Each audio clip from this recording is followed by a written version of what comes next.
Ladies and gentlemen, the President of the Republic of the Philippines, His Excellency Ferdinand R. Marcos Jr. Thank you, Secretary Ricky Manalo of the DFA, Vice President Sara Duterte, and our party that came, that was headed by, well, of course, House Speaker Martin Romualdez and the Deputy Speaker and former President, President GMA, our Philippine Ambassador to the United States, Ambassador Babes Romualdez. Oh, please.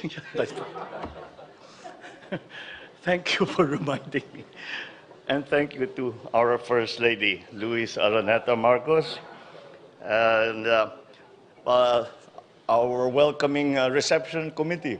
Whenever it is that we come here, Pasay District Representative Antonino Calixto, and our good friend, of course, Mayor Imelda Calixto Rubiano, AFP Chief of Staff, General Andy Centino, Major Service Commanders, the Philippine Coast Guard Commandant, Admiral Abu, who is going to get very, very busy in the next few weeks, Philippine PNP, Lieutenant General Rodel Sermonia, my fellow workers in government, ladies and gentlemen, good afternoon.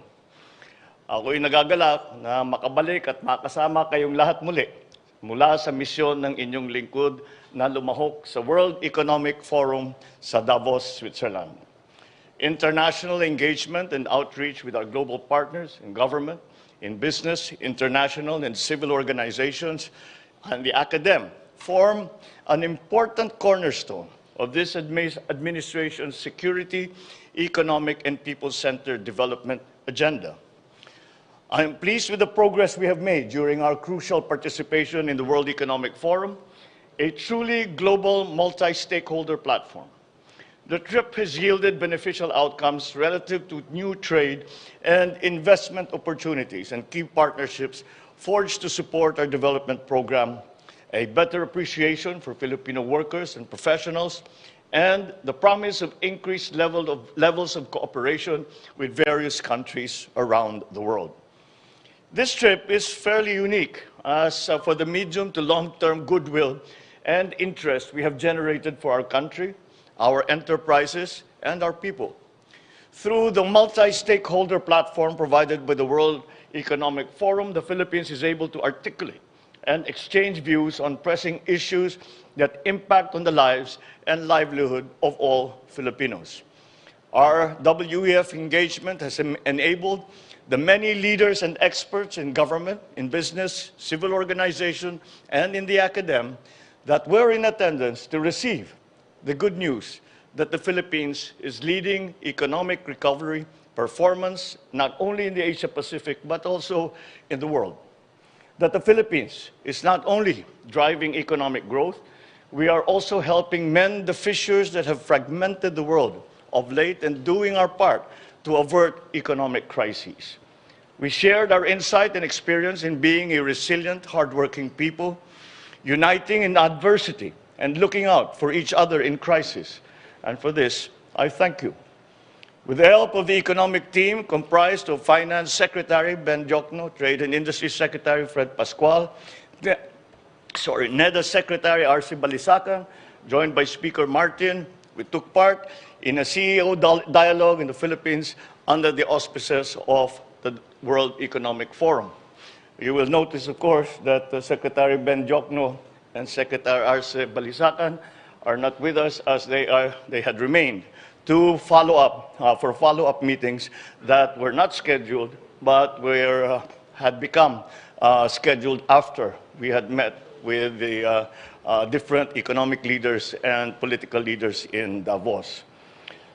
I also drew attention to the Philippines' work across trade and investment, monetary and fiscal policy, food and energy security, climate action, structural reforms, digitalization, public-private partnerships, health, nutrition, education, and other social services.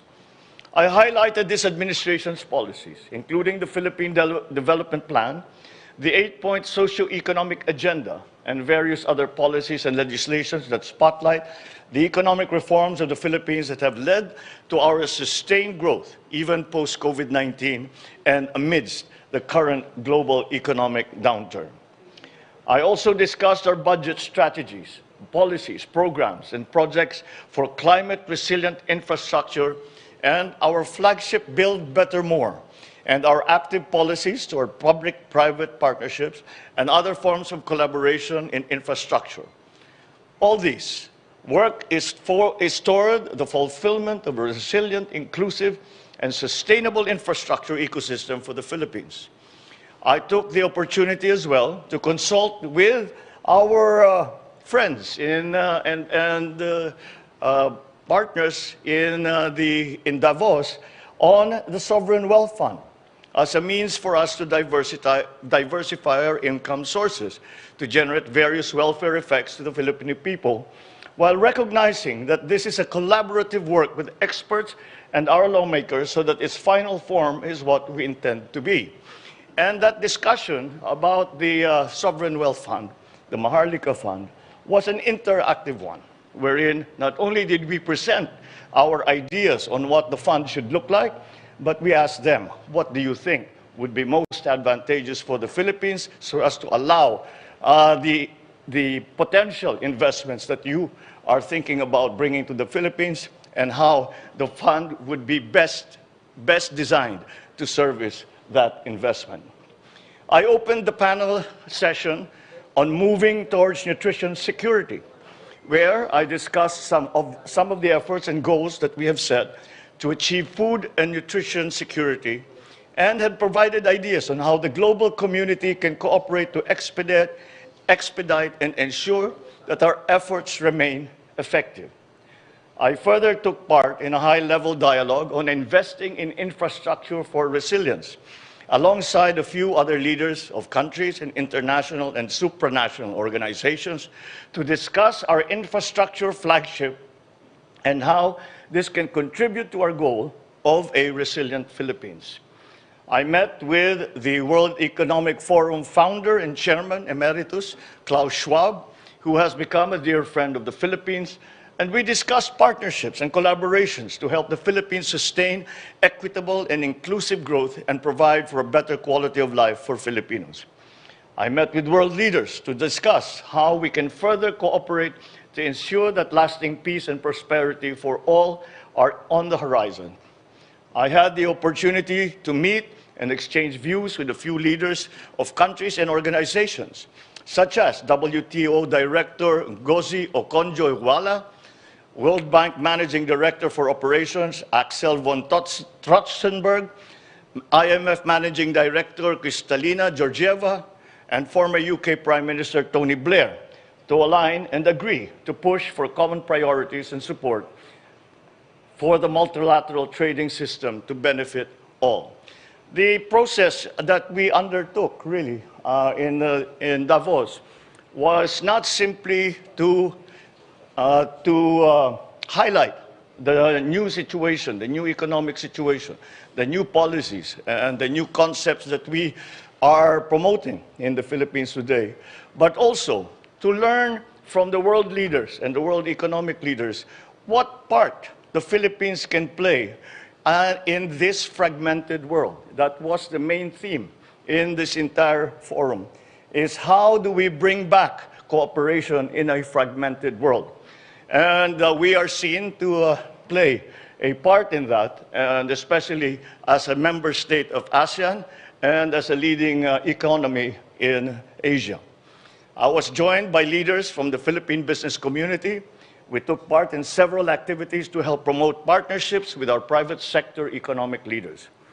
I met with key executives of companies such as DP World, Glencore, Morgan Stanley, who incidentally is going to be now, because of investor confidence, is going to open an office here in the Philippines.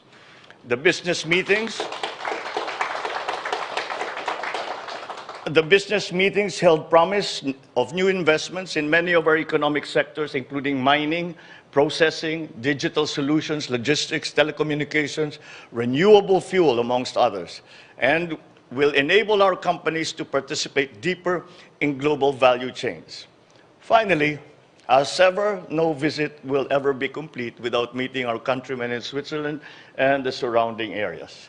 We were serenaded, to our great surprise, by a young man by the name of Ivan Mendoza, grand finalist of The Voice of France, who astounded everyone, ourselves included, who showcased how Filipino talent is truly world-class and served as another shining example of how all Filipinos are individual ambassadors of goodwill in their own right. We will now be working to consolidate and develop these contacts and discussions that we have begun. The measure of success will be how much of this we can bring to fruition. That process has begun, and we will continue until we see the final results of these endeavors. Maraming salamat po sa inyong lahat at magandang hapon po.